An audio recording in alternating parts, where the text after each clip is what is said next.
Hare Krishna and Gauranga. So this morning I was reading this Aishwarya Kadambini by Srila Baladeva Bhushan, who's one of our acharyas.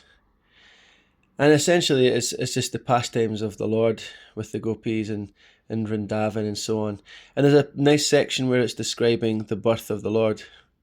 Now this was me actually, because sometimes you read versions of, especially in Srila Prabhupada's Krishna book and Srimad Bhagavatam 10th canto, you read the story from the point of view that, of course, Krishna is born to Devaki in Mathura, and then he's swapped with Mother Yashoda's daughter by Vasudev, who takes him across the Yamuna and swaps them.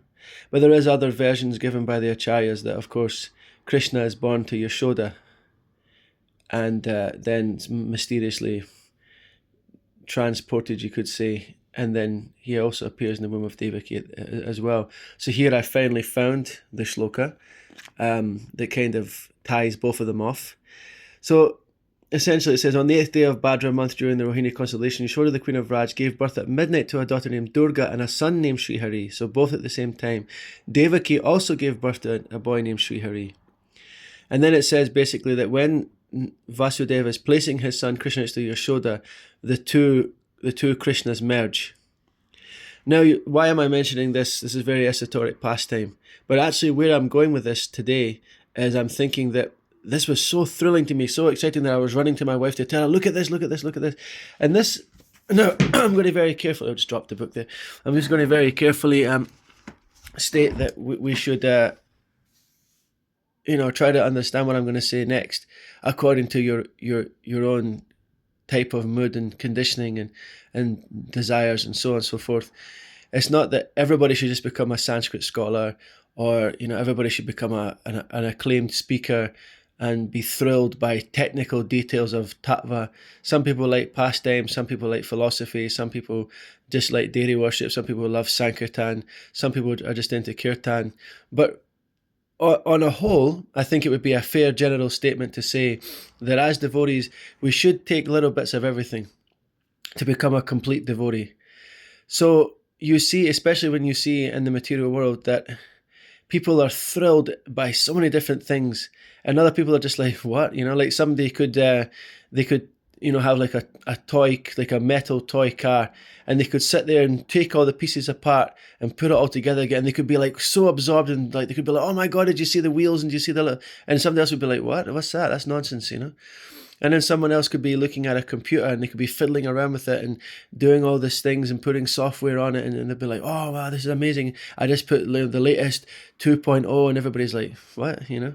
Same with cars, same with painting, same with drawing, same with walking in the woods. Whatever it is, people get absorbed and they get so much enjoyment from different things, But as devotees, what I'm kind of suggesting, very gently, hopefully, is that when we read something like this, we should be thrilled in the heart to gain further knowledge about Krishna. I'm not saying again that we have to sit for 3 hours and just study like anything. That's not everybody's mood. But what I'm saying is that just, by hearing something about Krishna, there should be something that happens. There should be some spark. There should be some taste, because this is the Supreme Person of Godhead. This is who we're living our lives for every day. So, when we get the opportunity to hear some Krishna Katha and to associate closer to Krishna, we should be jumping on that with so much excitement, so much relish.